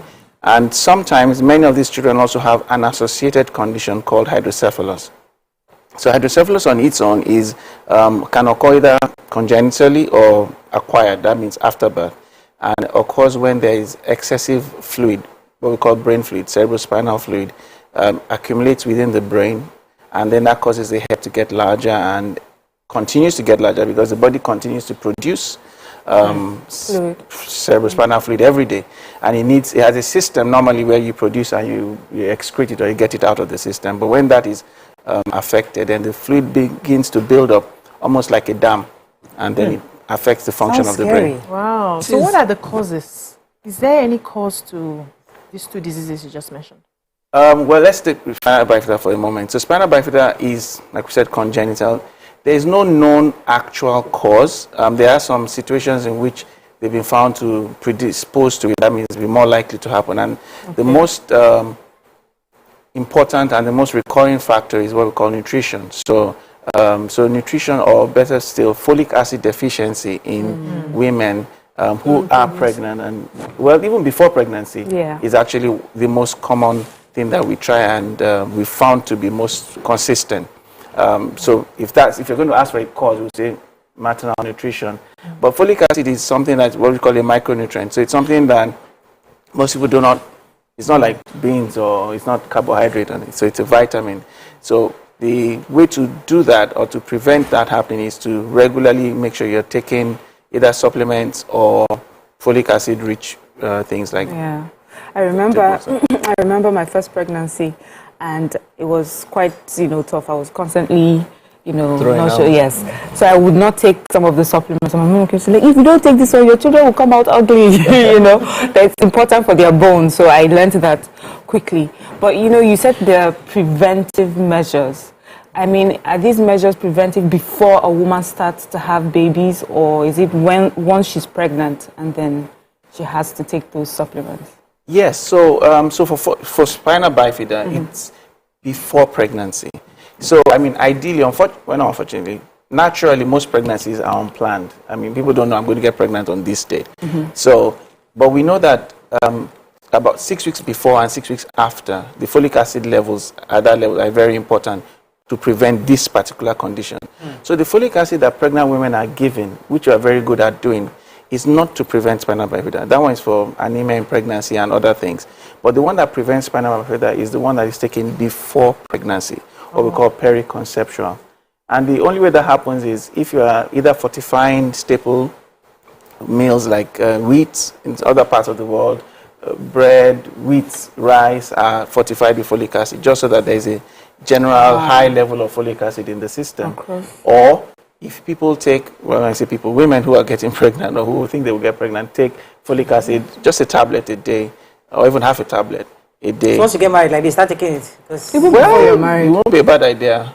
Even before marriage, like young girls, in their 20s, it's okay. Does it have a negative effect? No, it's a water-soluble vitamin, so you can't take half too much. If it's too much in the body just gets rid of it. So So what we actually, between the ages of 18 and, well, 60, let's say 60, just folic acid every day. This condition you talked about for children, how is it curable? Is there hope? Or if it has to be managed, how long does it have to be? So again, spinal bifida is treatable but not curable because it's a congenital condition. The treatments are to help to reduce the impact of this condition on the child. And so usually when these children are diagnosed and born, then the first order of this day is to try and repair that defect or that wound at the back and close it up to prevent infection. So when that is done, then whatever else is left, so if the children have clubfoot, which they may have, then that is addressed by serial manipulation. If they have problems with their control of blood and urine, then those ones are addressed a little later on with therapies that are help them to control whatever kind of incontinence or bowel or bladder habits they have. When it comes to hydrocephalus, I will talk a little about hydrocephalus because, like I said, it's a different condition. Hydrocephalus can either be congenital or acquired. Many of the ones that are acquired are from infections. So children have meningitis, if it's not well treated, can go on to develop hydrocephalus. Now, there are treatments for hydrocephalus. Very simple treatments, very effective treatments for hydrocephalus. The problem many times is that most people come in late when there's been significant damage to the brain. But when the hydrocephalus is found early and treated early, then the outcomes are usually quite good. So what should a mother look out for? Because this congenital cases obviously affects their physical form, so the child might know to walk or something. But for the ones that can still be fixed, what should a mother or father look out for to be able to come to the hospital to get the right diagnosis? Because Nigeria diagnosed either malaria or typhoid. Really? Yes. Well, so for spinal bifida, typically every newborn you check their back to see if there is any swelling or wound. If there is, then that child needs to be taken to a specialist, a pediatrician or some other hospital where that specialist where they would know what to do and then decide. For hydrocephalus, it's fairly simple. Usually the head size of the child will be growing faster and more rapidly than it should, and any other part of the body, than the face. And things like that. And many times, even I think just yesterday, somebody was saying, they felt that, in their family they have big heads. But they are big heads and they are big heads. So you just have to understand that if the rapidity of growth is too much, or if the child is no longer able to do, like hold the neck or smile, when they should smile, then it means something is going on wrong because the children are too small to complain. So let me ask you this question. So go ahead, Mariam. Wow. Yeah, so that means the postnatal visits are important. Definitely. Because we know they measure the head, they measure all those things. Okay. And I just want to know how accessible this sort of care is to our rural communities. Most of our problems is usually access to health. Is it expensive? Is this something you can get at your primary health care center? The treatments and the care, no. But the diagnosis, definitely. Okay. So if the diagnosis is made, then such care is usually referred to tertiary hospitals because these are really small children. Even the process of putting them to sleep and waking them up is complicated at best. So they can't. It's not something that we would do at a primary health center or a general hospital. Usually where you have neurosurgeons or people trained to put children to sleep and wake them up safely.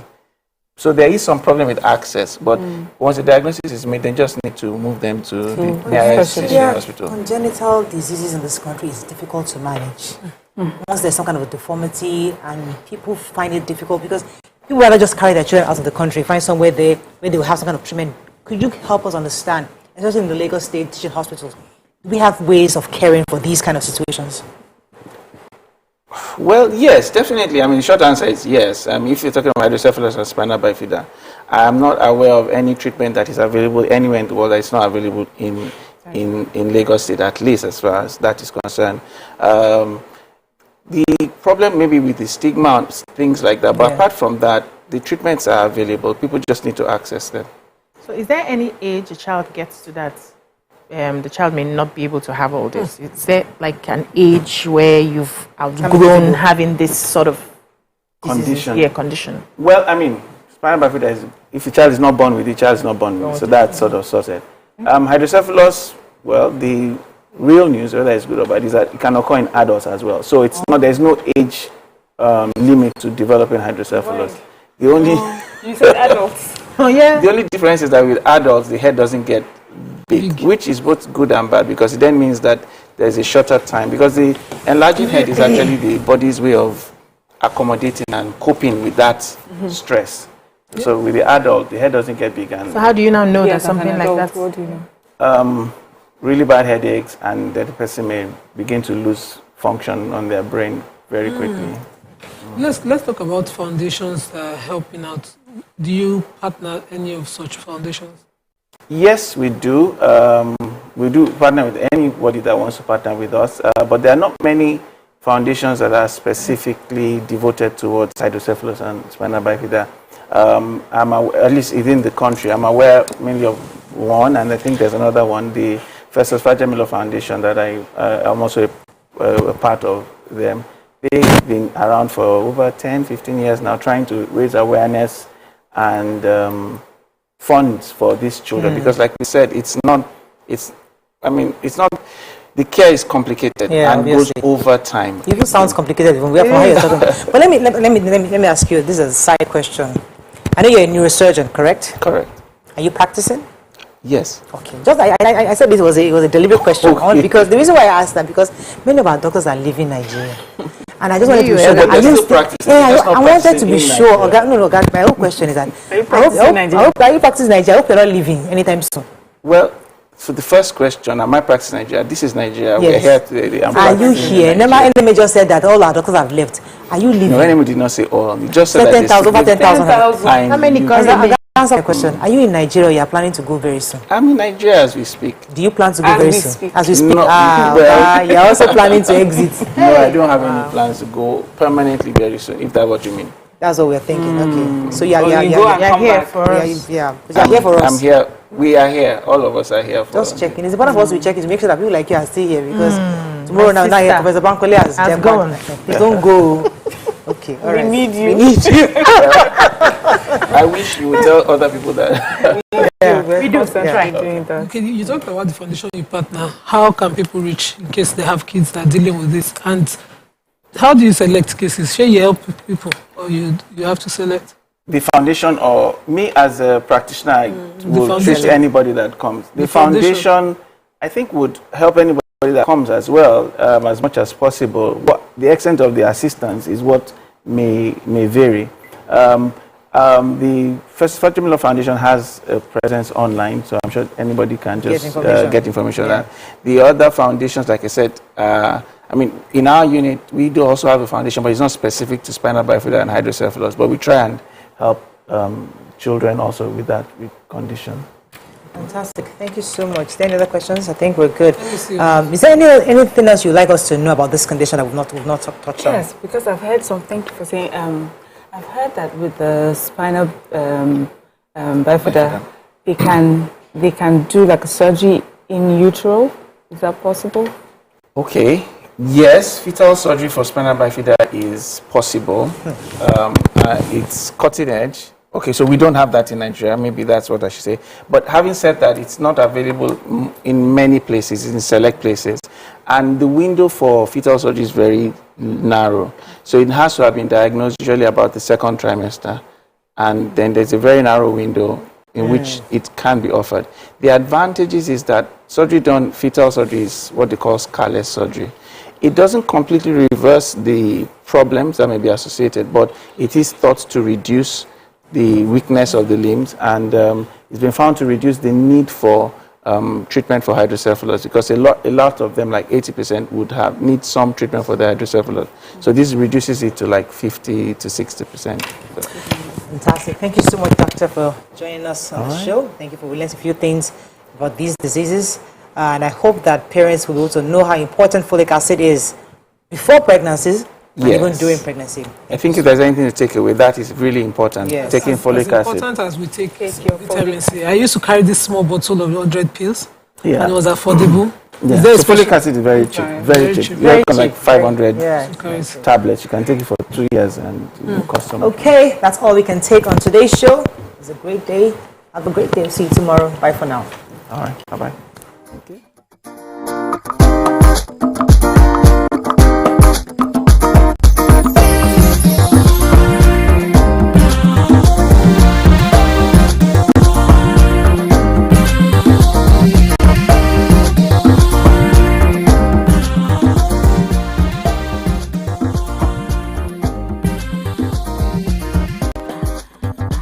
We love...